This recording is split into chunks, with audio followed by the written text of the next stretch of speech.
So it's all for play for still. I think so. Do you want to bet against us?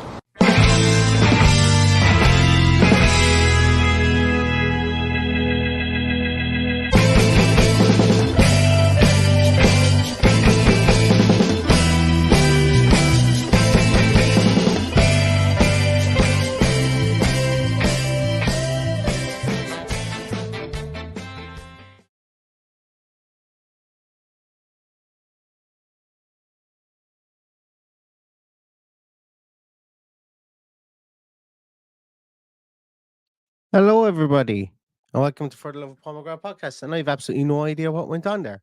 All my audio just shut down just before, just as the team music went. I hope everyone can hear me. Can you guys hear me? Maybe you can hear me. Yes, you can hear me. I think people are saying it up the villa in the chat room, so that means that everybody can hear me. I hope. If you can't, well, I'm saying some of the best stuff that you've ever heard, and I will never be able to repeat it again. So them's the breaks. Them's the breaks. Oh, you can hear me. That's fantastic. Excellent. Paddy was supposed to join me today, but Paddy has been taken with something at the moment, so he may jump on in a couple of minutes whenever he's back, but he may not. So I apologize for him being missing today, but I'm really looking forward to this game. Aston Villa versus ALKMAAR in the return leg, I suppose.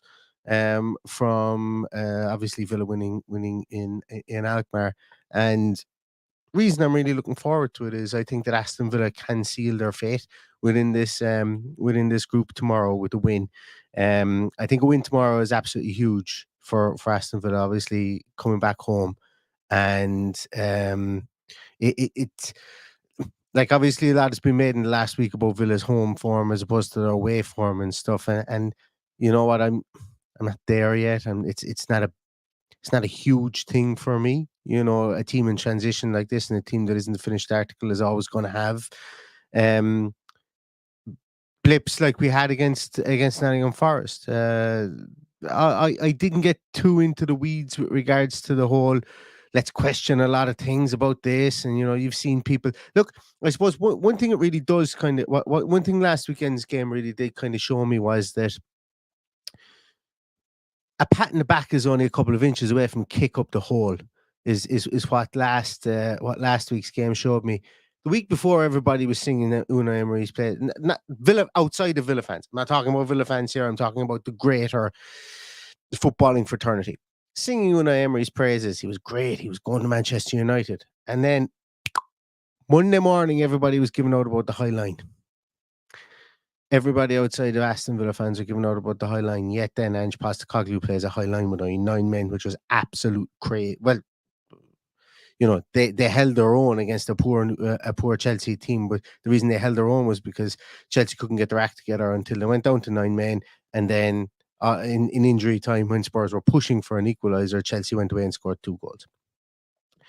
So, like, it's mad the fickle nature of discussion, I suppose, around this specific Aston Villa football team with regards to the wider footballing fraternity. Us Aston Villa fans that watch it week in, week out, I think we're pretty comfortable in the position that we're in, and we should be pretty comfortable in the position we're in now at the moment. As myself and Paddy said, we're 18 months to 2 years probably ahead of where we should be on the field, and that's all thanks to Unai Emery and the board and the recruitment that we've done recently. It's absolutely fantastic, and there should be a lot of plaudits given to the whole situation. But the reason I'm bringing this up is because I think this is the perfect game for Aston Villa coming back home. It's the perfect game for Aston Villa against a good team. AZ are a good team, you know, before, you know, they're the best team outside of ourselves within this group. And this is a way for Aston Villa to come back and have that game. We win tomorrow, maybe, let's just say we win 2-0, 3-0 tomorrow. I don't know. I'm not making a prediction on that. But if you go and you win and you play well tomorrow, it really erases the Nottingham Forest game for me, because we're going to have blips away from home, and we're going to have blips at home as well when the time comes. But the team is humming along nicely. And for me, it's always been a situation of when we started to have this really, really good run, at the start of the season or recently, I started messaging Paddy and I started saying, "This is absolutely fantastic for Aston Villa.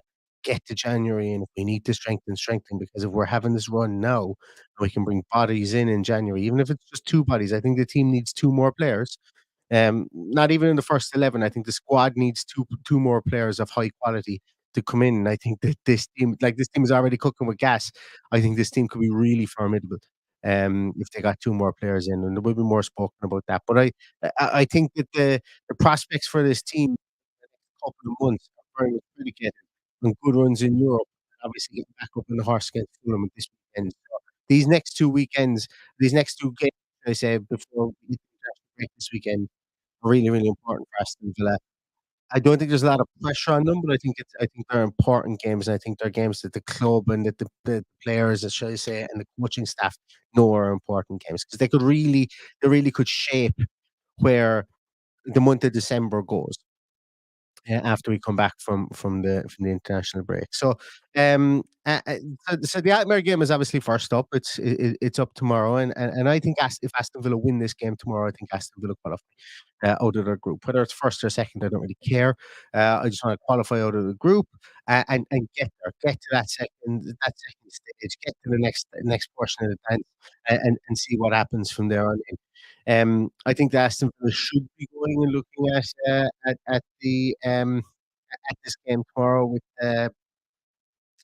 you know, we should have all of our eyes on this game tomorrow, and then maybe worry about Fulham then afterwards. It's not ideal that we've got Thursday, Sunday, and then players looking towards international duty.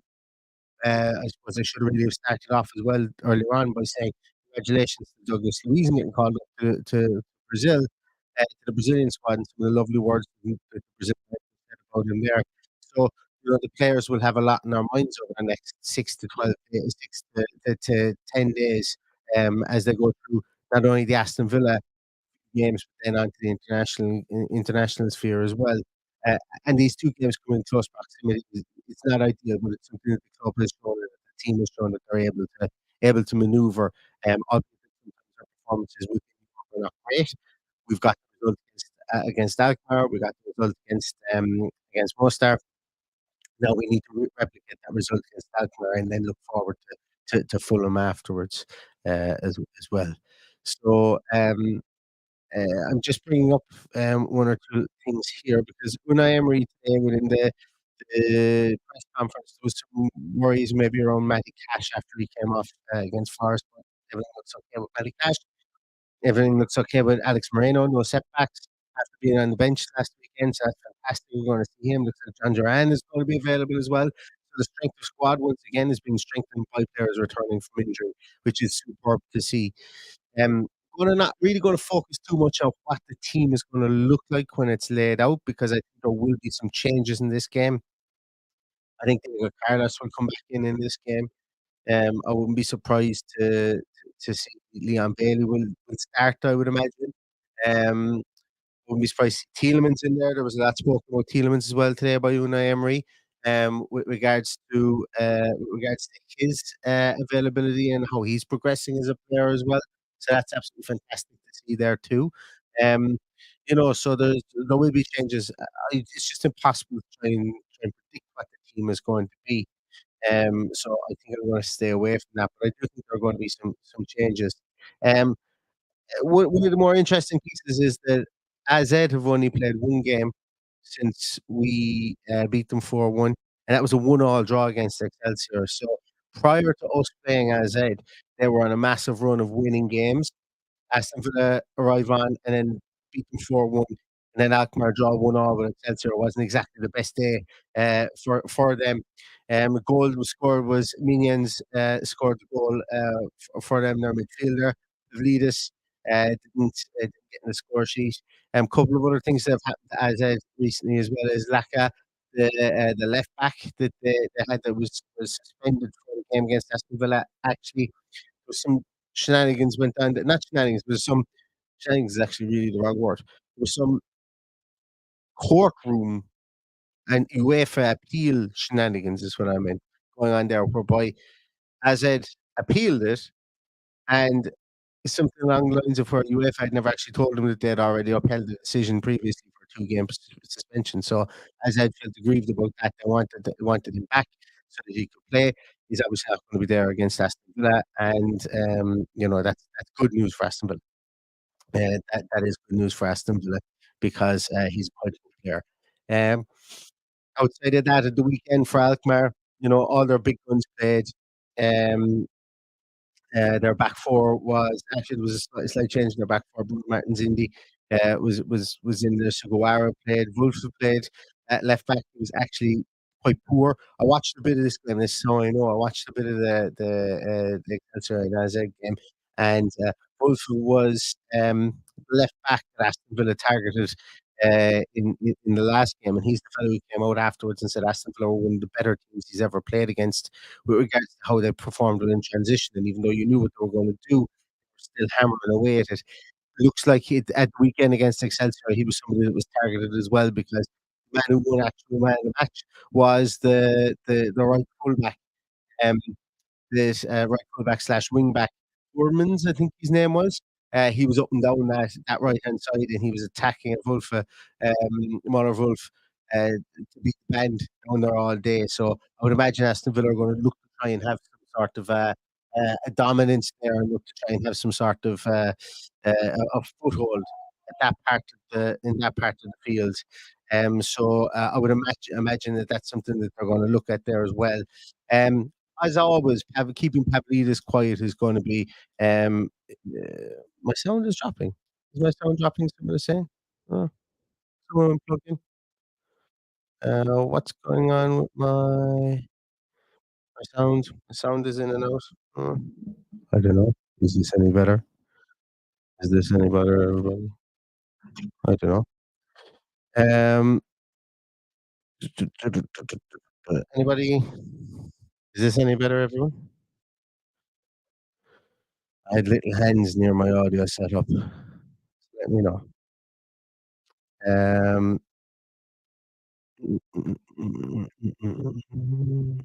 Sounds like the signal. I don't know. I don't know what I can do, guys.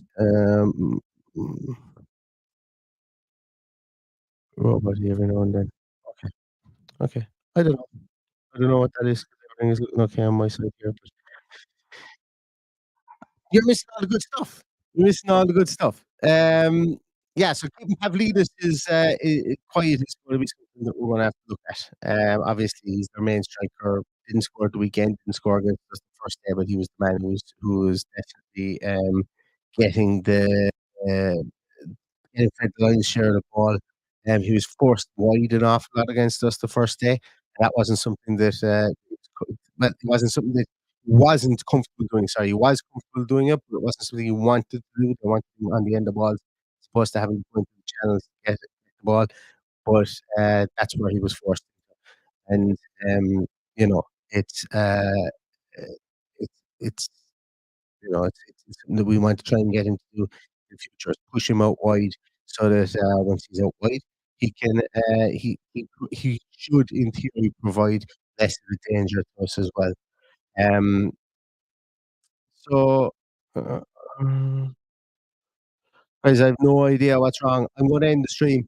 If my audio isn't up to scratch, but I'm going to end the stream, and we'll be back in tomorrow with TG Tantrum. Try and figure out what this is because I have absolutely no idea what the story is. As I said, there was little hands near my setup earlier on, and maybe something has been plugged out. Right, see you tomorrow for Team Sheet Tantrum, everybody. Apologies about that. We'll get the audio issues sorted. In the meantime, stay safe, stay healthy, and we'll chat to you later for Team Sheet Tantrum. Villa are going to win. That's my synopsis on it, and AZ are a good team. But we'll talk to you again tomorrow for the Team Sheet Tantrum. In the meantime, stay safe, stay healthy, and all I have to say is up to Villa.